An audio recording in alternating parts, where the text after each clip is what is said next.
The twin suns hung low over the ruined colony world, throwing long red shadows across the dust. The air smelled of smoke, oil, and old sadness. It was market day again in the city of Tareth, if one could still call it a city. Broken towers leaned over narrow streets, and traders gathered under torn plastic roofs, selling what little they could find after the war. Evan Cole walked through the crowd with his coat pulled tight. His boots sank into the dust and his eyes scanned the stalls. Metal scraps, machine parts, a few canisters of clean water. He wasn't looking to buy much. He just needed a few components for his outpost generator. But the further he walked, the worse it got. The shouts of traders grew louder. Some sold alien trinkets, some sold pets, and some sold things no decent man should sell. Evan heard a cry, a soft, frightened sound that didn't belong in a place like this. He turned toward the sound and saw them. 3 alien women stood by a metal cage. Their skin shimmered faintly blue under the sun, and their clothes were torn and dusty. They were sisters, he could tell by their faces. The eldest spoke quickly to a heavy-set trader with scales on his neck. Her voice trembled. "Please, just enough for 1 sack of rations," she said. "She's young, strong. You'll get good work from her." The trader laughed, shaking his head. "Work? No one buys workers anymore. Only property." Evan froze. The youngest sister stood inside the cage. She couldn't have been more than 17. Her silver hair caught the light, her eyes wide with fear. Her hands gripped the bars as she whispered something in her own language, pleading softly. The trader counted the coins, then nodded to one of his guards. The cage opened with a metallic hiss. The older sisters stepped back, their faces filled with shame. The youngest was handed a metal collar, glowing faintly with control lights. "No, don't," she cried, reaching for them, but they turned away, holding the sack of rations tight. The guard pulled her forward roughly. The crowd didn't even look. To them, this was normal. Evan felt a sickness twist in his stomach. He had seen terrible things in the war, but this was something else. He walked closer, pushing through the crowd. "How much?" he asked. The trader looked up, surprised. "For her? You don't look like the kind who buys company." "I said, how much?" Evan repeated, his voice cold. The alien laughed, showing sharp teeth. "Too much for you, human. She's rare blood, half-caste from the Lyrian tribes. Pretty thing, isn't she?" Evan's hand went to the pouch on his belt. He didn't think, didn't plan. All he could see was the fear in her eyes, the way she looked around like an animal trapped between cages and hunger. He slammed his credits onto the table. "I'll take her." The market went quiet for a heartbeat. Even the wind seemed to stop. The trader blinked, surprised, then smiled slowly. "Your choice, human. Don't say I didn't warn you. She's trouble." The collar light dimmed as the trader pressed a key chip into Evan's hand. "She's yours now." Evan didn't answer. He just nodded for the girl to follow. She hesitated, confused, clutching the thin blanket around her shoulders. He spoke softly, trying to sound calm. "Come on, you're safe now." She didn't move. Her silver eyes darted around, searching for her sisters. They were gone, already lost in the crowd with their sack of food. She made a small broken sound in her throat and took 1 weak step forward. Evan sighed and reached out his hand. "It's all right." Slowly, she placed her trembling fingers in his palm. They were cold, thin, and shaking. Together, they walked out of the market. As they passed the guards, Evan felt their eyes on him, mocking, judging. He didn't care. He kept his head high. The girl followed close, silent except for the faint clinking of the collar around her neck. When they reached the edge of the market, he stopped to look back. The place was still busy, loud, alive with trade and greed. But to him it felt like the heart of something rotten. He whispered under his breath, "You people have forgotten what it means to be alive." The girl looked up, tilting her head as if trying to understand. She spoke softly in broken common tongue. "You to buy me?" Evan hesitated. The words cut deep. "No," he said finally. "I saved you." She didn't seem to understand. Her eyes filled with tears and she looked down, whispering, "Master." Evan's heart sank. "No," he said firmly. "I'm not your master," but she didn't answer. She just nodded and followed him quietly as the sun dipped behind the ruins. By the time they reached his rover, the sky had turned a deep orange. He opened the door and motioned her inside. She sat on the floor, still clutching the blanket. He started the engine, the machine rumbling to life. As they drove away, Evan glanced at her reflection in the mirror. Small, fragile, lost. He didn't know who she was or why the world had been so cruel to her. But something inside him made a silent promise. He would not let her be broken again. In the distance, thunder rolled over the desert. The storm was coming, and for the first time in a long while, Evan felt like he had a reason to face it. The storm broke as Evan's rover rolled through the wasteland. Heavy rain struck the metal shell, washing the dust from its windows. Inside, the dim yellow lights flickered as the girl sat in silence, hugging her knees. Evan glanced at her now and then, unsure what to say. Her silver hair was wet from the rain, sticking to her pale blue skin. She looked young, fragile, like someone who hadn't known kindness in a long time. The collar around her neck blinked weakly, still active but harmless for now. "You hungry?" he asked, reaching into a pack beside him. He pulled out a ration bar and offered it. The girl didn't move. Her eyes darted between his hand and his face as if expecting a trick. "It's food," he said gently. "Eat." She hesitated, then slowly reached out and took it. Her fingers brushed his hand, light as air. She sniffed the bar first, then nibbled it carefully, like a stray animal unsure if it was safe. Evan smiled a little. "See, not poison." Still no answer. She kept eating in silence, small bites, quiet chewing. The sound of rain and engine filled the cabin. Hours passed before the storm eased, and the outline of Evan's small outpost appeared in the distance. A lonely steel shelter built against a cliff. Solar panels lined the roof, cracked from years of sandstorms. When they arrived, Evan parked and stepped out first. "Come on," he said, motioning her to follow. The girl climbed out slowly, her bare feet touching the wet ground. She looked around, eyes wide at the empty desert stretching beyond the cliffs. "Inside," Evan said. She entered the outpost quietly. The lights flicked on, dim but steady. The place was simple. A small kitchen, a workbench full of tools, a cot in the corner. She stood in the doorway like she didn't belong. Evan tossed his jacket aside and began checking his equipment. "You can sit," he said. She didn't. She only lowered herself to the floor, sitting near his boots, pulling the blanket around her again. He frowned. "Not there. You can take the cot." She shook her head quickly, eyes wide with fear. "No, me floor," Evan sighed. "You don't have to." But she had already curled up, head resting near his feet, trembling softly. He sat at the table, watching her. Something inside him tightened.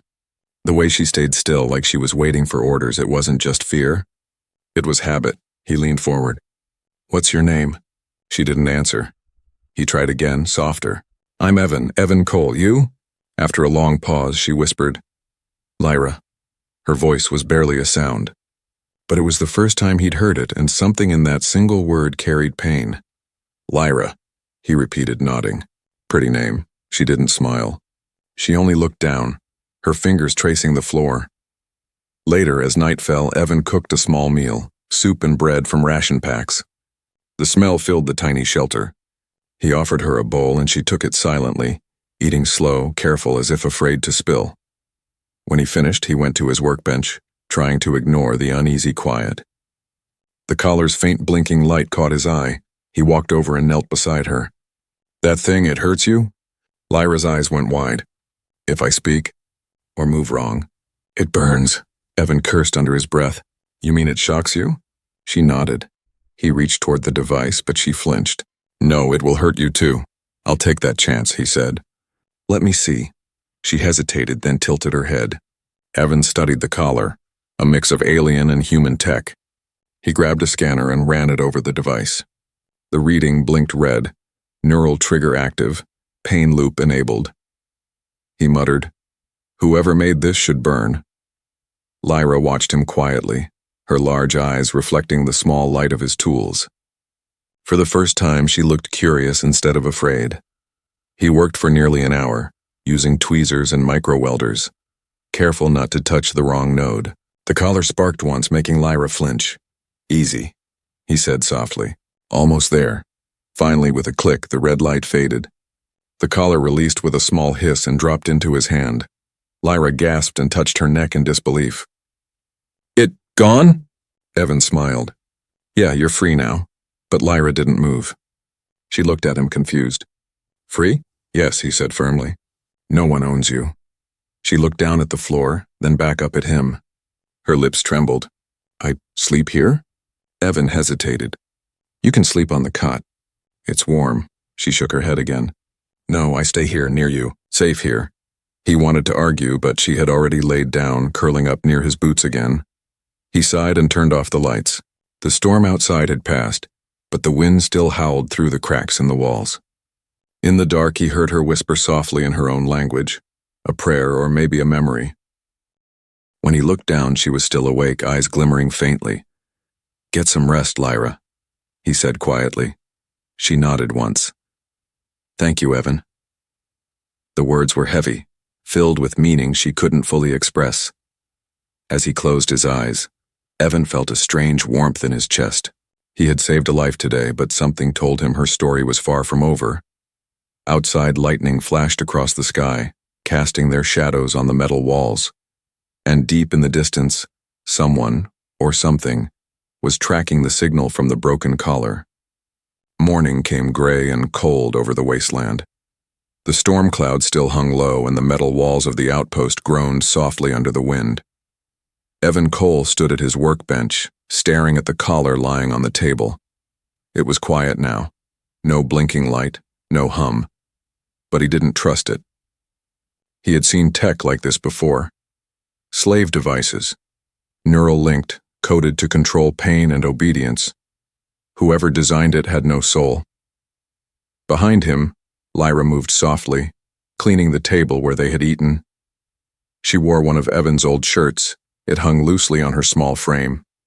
Her hair was still damp from the night before, silver strands clinging to her cheeks. She moved carefully, silently, as if afraid to make a mistake. You don't have to do that, Evan said without turning. Lyra froze, looking uncertain. No work, no food? Evan turned then, shaking his head. That's not how it works here. You're not a servant, you're safe. She blinked, like she didn't believe him. Safe, she whispered, testing the word. It sounded foreign on her tongue. He sighed. There were things he wanted to explain, but words wouldn't mean much yet. She didn't need speeches. She needed time. Evan picked up the collar, turning it in his hand. Strange patterns were carved into the metal, alien symbols mixed with human code numbers. It wasn't just a control device, it was a tracker. Damn it, he muttered. They'll come looking for you. Lyra looked up quickly. Who? The ones who owned you, he said. That collar sent signals to someone. They'll know it's been broken. Her face went pale. They find me? He looked at her, his jaw tight. Not if I can help it. Evan placed the collar inside a shielded metal box and locked it. Then he sat down at his computer terminal, typing fast, trying to erase whatever trace it had left on the network. Lines of alien code flashed on the screen, red warnings blinking. The system fought him, resisting deletion.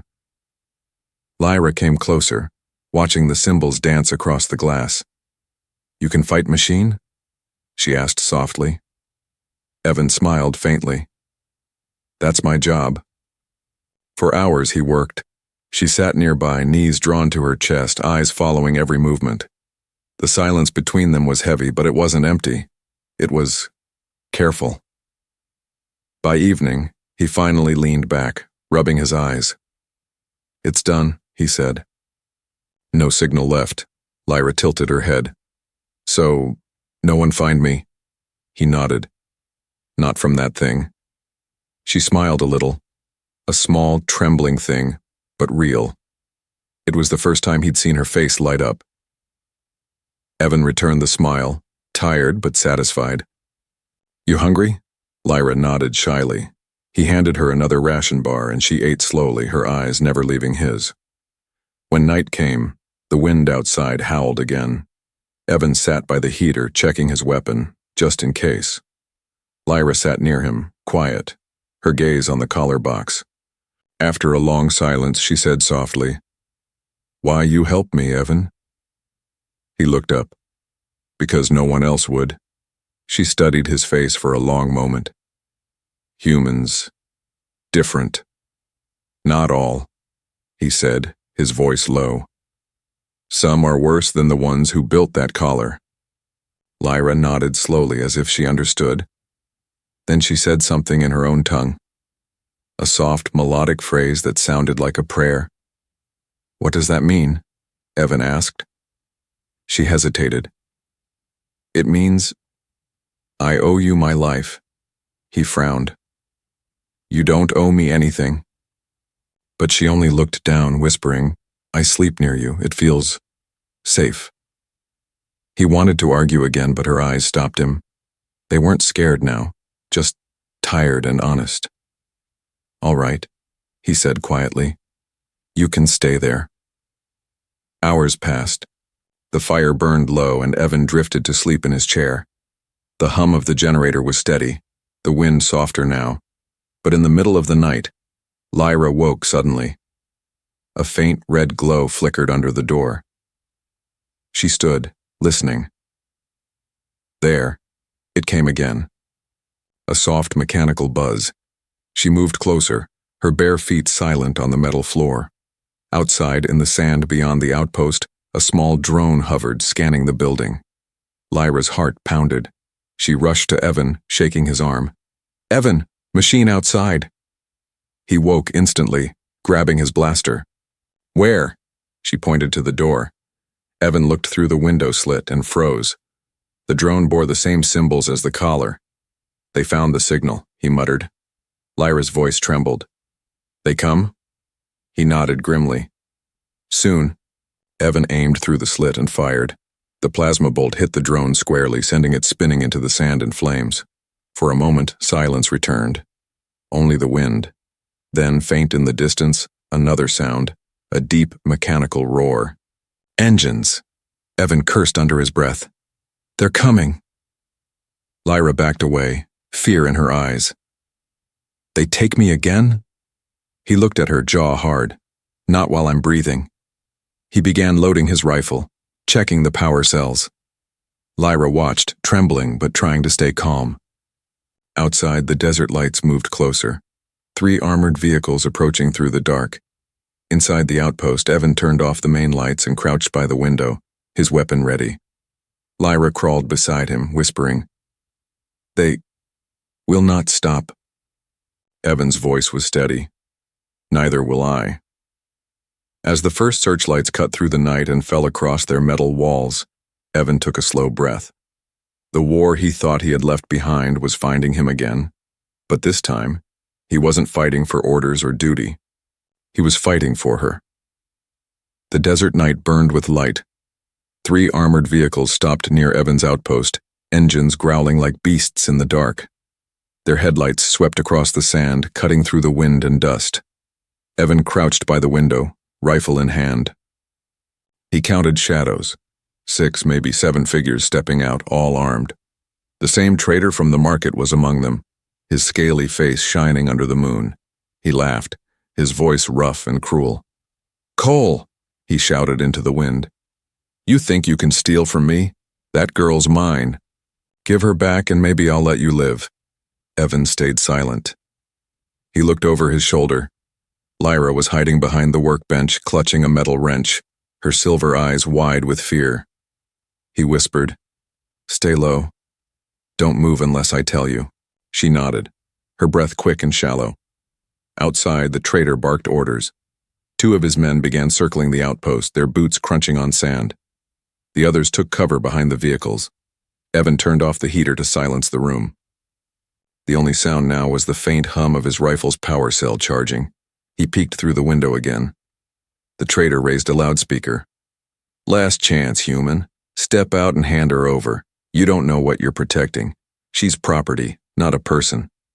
Evan's jaw clenched. His heart pounded, but his voice stayed calm when he whispered, "He's wrong, Lyra. Don't believe a word."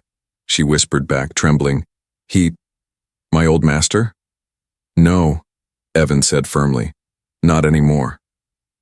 The next moment, glass shattered. A blaster bolt ripped through the window, searing past Evan's shoulder.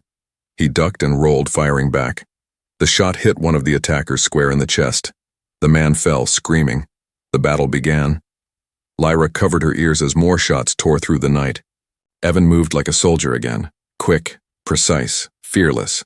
His rifle burned hot, each bolt lighting the walls with blue flashes. Sparks rained down as bullets tore through metal. He yelled, "Stay down!" Lyra crouched behind a crate, shaking. Then something inside her changed. She wasn't just scared anymore, she was angry. Angry at being hunted, owned, and caged. She crawled to the table where Evan's repair drone sat inactive. Her hands moved fast, guided by instinct. She whispered, old Lyrian code words, fingers flying over the control pad. The drone's lights flickered, then glowed bright green. Outside, the traitor shouted, "Push in, take the girl alive!" The door shook as a grenade hit it. Metal bent inward. Evan reloaded, sweat running down his neck. "They'll breach soon," he muttered. Then he saw the drones lift from the floor, whirring to life. "Lyra, what are you doing?" he asked. She looked up, her eyes glowing faintly in the dark. "Helping." Before he could answer, the drones shot forward, blasting through the broken window. They fired pulses of electric arcs, striking 2 of the attackers to the ground. The rest scattered, cursing in alien tongues. Evan grinned. "You're full of surprises." Lyra's voice shook, but she smiled faintly. "You fix machines. I talk to them." Outside, the traitor fired at the drones, destroying one, but the other circled back, targeting his vehicle. It exploded in a shower of sparks, flames rising into the night sky. The traitor roared in fury. "You think this is over, human? You've doomed yourself." Evan aimed and fired. The traitor fell backward, clutching his chest, his weapon slipping from his hand. The rest of his men, wounded and frightened, jumped into their vehicles and fled into the desert. The roar of engines faded until only the wind remained. Evan lowered his rifle, breathing hard. His ears rang from the blasts. Smoke filled the air. The outpost was half damaged, the walls scorched, but still standing. He turned and saw Lyra standing in the middle of the room, trembling, tears glimmering on her cheeks. "You're safe now," he said softly. She looked at him like she didn't believe it. "You fight here for me?" Evan nodded, setting down his weapon. "Yeah, for you." Her voice cracked. "Why? You don't even know me." He looked at her for a long moment. "Because no one else will. Because you deserve better than chains." Lyra's lip quivered. She took one step forward, then another, and before he could react, she wrapped her arms around him. Evan froze for a moment, then slowly hugged her back. She was shaking like a leaf. Outside, the fire from the destroyed vehicle lit the sky orange. In the glow, Evan could see her face, young, scarred, and tired, but finally, alive. When she looked up, her voice was soft. "They will come again. More of them, I know," he said, "but we'll be ready next time." She nodded, her head resting against his chest. For a moment, the world was quiet. Just the wind, the fire, and 2 souls who had finally found something to fight for. Evan looked toward the horizon where smoke curled into the night. He knew this wasn't the end, it was only the beginning. And as the firelight flickered across Lyra's silver hair, he whispered almost to himself, "Let them come." The night after the battle smelled of smoke and metal.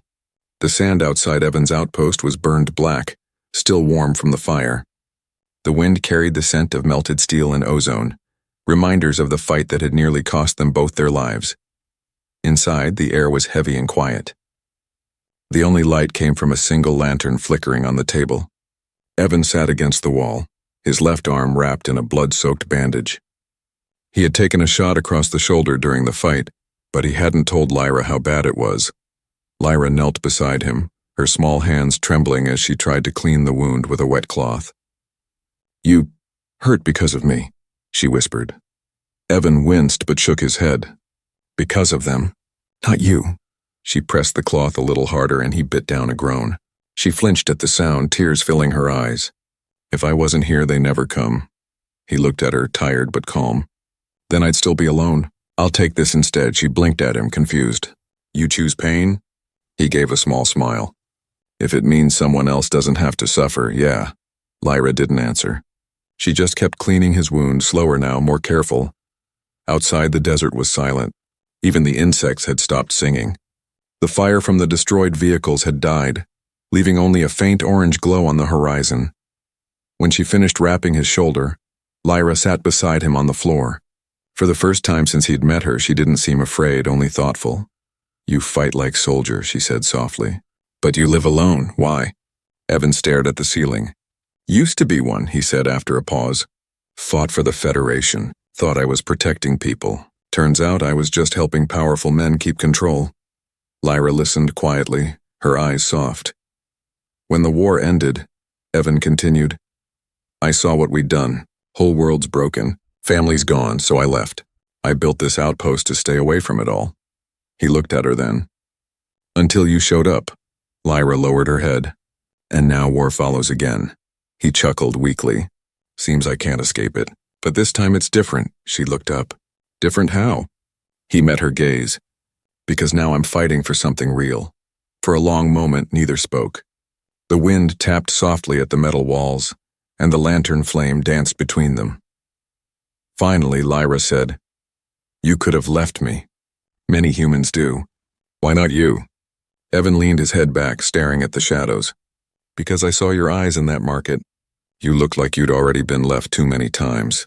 Her voice trembled. "My sisters." He turned to her. "What about them?" "They sold me," she whispered, her words breaking. "But not for hate. For food, for mother. She was sick. They thought Trader would treat me kind." Evan frowned. "He didn't." "No," Lyra said softly. "He used me, hurt me, made me forget who I was." Her voice cracked. "When you bought me, I thought you were the same." He looked down at his hands. "I'm sorry you had to think that." Lyra's eyes shimmered in the light. "But then you broke the collar." "No one ever did that. You didn't even know me." Evan smiled faintly. "Didn't need to. You were human enough for me." Lyra tilted her head, unsure. "But I'm not human." He looked at her seriously. "Kindness doesn't care what you are." Her lips trembled. "Then maybe I can be." He reached out, gently brushing a tear from her cheek. "You already are." For a moment. The world outside didn't exist, just the quiet hum of machines, the smell of smoke, and two souls learning how to trust again. Then suddenly, a faint alarm beeped from Evan's terminal. He stiffened. "Motion sensors." Lyra stood, panic flashing in her eyes. "More of them?" Evan limped to the console and checked the screen. A single blip moved near the canyon ridge, heading toward them. Too small for a vehicle. Too slow for a machine. He narrowed his eyes. Not soldiers. A person. Lyra's hand went to her mouth. "My sister?" Evan didn't answer, but he grabbed his blaster and stepped toward the door. "Stay inside," he told her. But Lyra shook her head firmly. "No, I come," he sighed, then nodded. "Stay close." They stepped outside into the cold night. The moons hung high, painting the desert silver. The wind carried sand across their boots as they walked toward the ridge. Then they saw her, a figure stumbling through the dark, wrapped in rags, calling weakly in the Lyrian tongue. Lyra gasped. "Tira!" She ran forward, tears in her eyes. Evan followed, covering them with his rifle just in case. When Lyra reached her, the older sister fell to her knees, crying. Her face was thin, her hands trembling. "Lyra, we didn't know what he'd do. Please forgive us." Lyra hugged her tightly, sobbing. Evan lowered his gun, exhaling slowly. The moment was raw, real, and heavy. As the two sisters held each other under the cold moons, Evan looked up at the horizon. In the distance, faint red lights flickered again, signals like the ones from the collar. He muttered under his breath, "They're tracking survivors now. The peace wouldn't last." But at least for this moment, he let them have it. Lyra turned to him, tears glistening on her cheeks. "You saved me again," she whispered. Evan gave a tired smile. "Get used to it." Behind them, thunder rolled faintly in the distance, not from weather this time, but engines. The war was coming back for them, and this time, Evan Cole wasn't going to run. The moons of Tareth hung cold above the desert that night. The wind had died, leaving behind only silence, the kind that pressed on the ears and made every breath sound too loud. Evan Cole sat by the fire outside the outpost, his shoulder still aching beneath fresh bandages. The flames painted his face in gold and shadow as he stared at the two sisters sitting nearby, Lyra and Tira. Lyra leaned against her sister's side, still weak but calmer than before. Tira looked older than her years, her eyes hollow and tired. She kept glancing at Evan with guilt in her gaze, like she couldn't find words strong enough to say what she needed to. Evan broke the silence first. You came alone? Tira nodded. Others, dead. Trader's men came back to the village. They said Lyra escaped. They wanted to punish anyone who helped. Lyra stiffened. They hurt you? Tira's voice trembled. Mother tried to protect us. They took her instead. The air went still. Even the fire seemed to dim. Lyra's voice cracked. No, not her. Tira swallowed hard, tears in her eyes. They said she would be sold like you were. I came here to find help. Evan rubbed his jaw, his expression grim. How long ago? 2 days, Tira whispered. They're taking her to the northern trade hub. Evan's mind moved fast. The hub was more than 60 miles away. Dangerous ground full of scavengers and mercenaries. But he couldn't ignore the look on Lyra's face. Pain, fear, and something stronger than both. He stood up, grabbing his pack. Then we leave before dawn. Lyra blinked, confused. Leave? You mean... Help her, he nodded. You said she's your mother. That's enough reason. Tira looked at him, startled. You would risk your life for someone you don't know? Evan gave a small smile. Wouldn't be the first time. Lyra stood too, clutching his sleeve. You already fought for me. You're hurt. He looked down at her, his eyes calm but certain. I've been hurt before. This time it matters. Tira lowered her head, tears falling silently. You're not like the others, human. He shrugged. Maybe that's a good thing. They spent the next few hours preparing. Evan loaded energy cells into his rifle and packed water and medical kits. Lyra and Tira filled canisters with purified sand water and gathered scraps of food. When everything was ready, Lyra sat beside Evan near the dying fire. The desert stretched endless and silver beyond them. You don't have to do this, she said softly. He didn't answer at first. Then quietly he said, When I fought in the war, I thought I was saving people. But all I did was destroy. This is different. This time I get to save someone who still believes in something. Lyra looked at him, her eyes reflecting the flames. You saved me. That is enough, he smiled faintly. Maybe for you. Not for me. They sat in silence for a while. The night was cold, but it felt peaceful in a strange way. Then Lyra whispered, Tira told me something. About the traitor. He wasn't the one who owned the collars. Evan turned his head. What do you mean? Lyra hesitated. He worked for someone else. A human. From the Federation. They made the collars. They sold them to every system. They used my people for experiments. Evan froze, his blood running cold. The Federation? She nodded. Tira said they still have bases here, in the mountains. The trader's camp was just a front. Evan's jaw tightened. So it's not just about saving your mother. It's about ending this. Lyra looked frightened. You can't fight them alone, he gave a bitter laugh. Wasn't planning to, she frowned. Then what? He met her gaze, his eyes fierce but warm. Then we find them. We expose them. No one deserves to wear a chain again.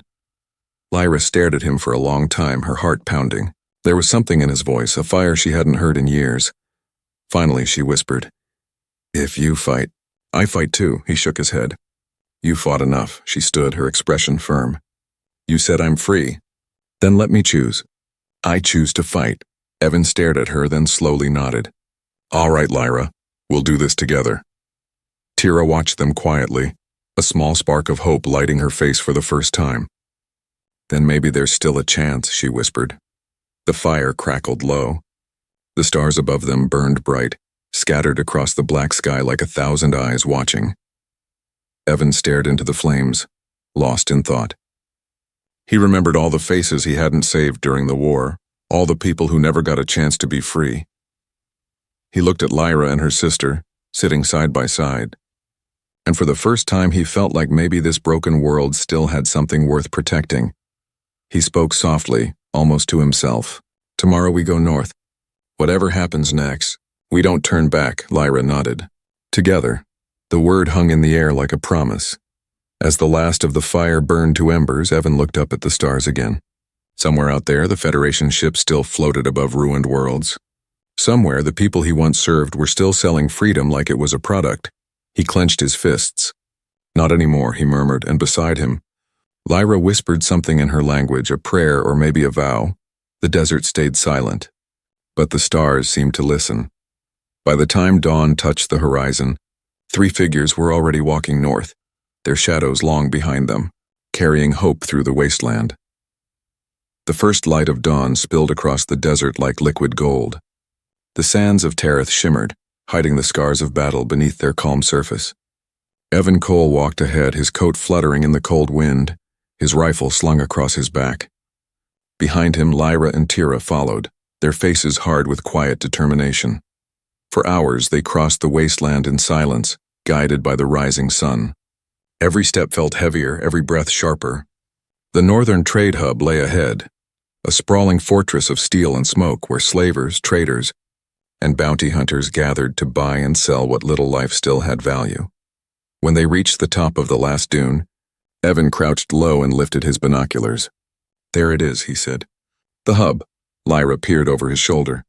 The camp below was alive with movement. Cages stacked like towers, patrol drones hovering, and armored trucks loaded with people who had no names anymore. Her voice broke. "They have her." Evan lowered the binoculars and nodded. "We'll get her out." Tira gripped his arm. "You can't take them all, human. They have soldiers' turrets and collars like the one you broke." Evan smiled faintly. "Then we won't fight them head-on." He reached into his pack and pulled out a small round device, one of Lyra's reprogrammed drones. "We fight smart." Lyra's eyes lit up. "You want to use them?" He nodded. "You said you can talk to machines. Let's make them listen." They spent the next hour in the shadow of a wrecked shuttle, whispering plans and tuning circuits. Lyra's hands moved fast, her silver hair falling over her face as she worked. The drones hummed to life, their eyes glowing blue under her command. Evan checked his weapon and looked at the sisters. "When this starts, there's no turning back. We get your mother, we free as many as we can, then we run." Tira swallowed hard. "What if we don't make it?" Evan met her eyes. "Then we make sure they remember who we were." When night fell again, they moved. The desert was cold and still, perfect for ghosts and rebels. The drone slipped ahead silently, scanning the camp. Lyra crouched behind a dune, whispering commands through a small transmitter. Evan watched the guards' movements through his scope. "2 at the gate," he murmured. "Another by the cages." Lyra's fingers tightened. "Now." The drones attacked in a flash of blue light, diving into the compound and cutting power lines. Sparks showered the sand. Lights flickered and died. Shouts filled the night. Confused guards ran in every direction. Evan and the sisters moved fast, slipping through shadows and smoke. Inside the camp, rows of prisoners huddled in metal cages. Some lifted their heads as the intruders passed. Hollow eyes, broken voices. Tira whispered, "Mother." A weak voice answered from the far corner. "Tira? Lyra?" They ran toward the sound. Their mother, frail, gray-skinned, her eyes dim, reached through the bars.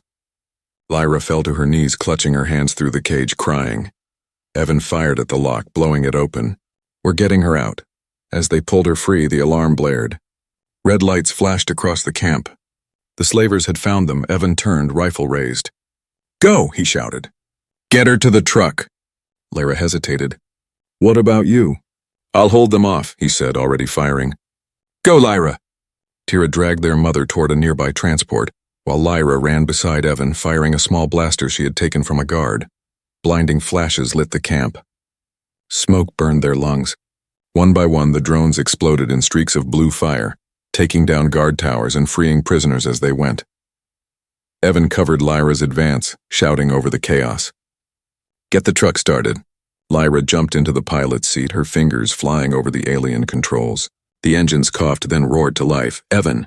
she cried. "Now!" He fired one last shot, hitting the fuel tanks of a slaver's vehicle. The explosion tore through the camp, lighting the sky with fire.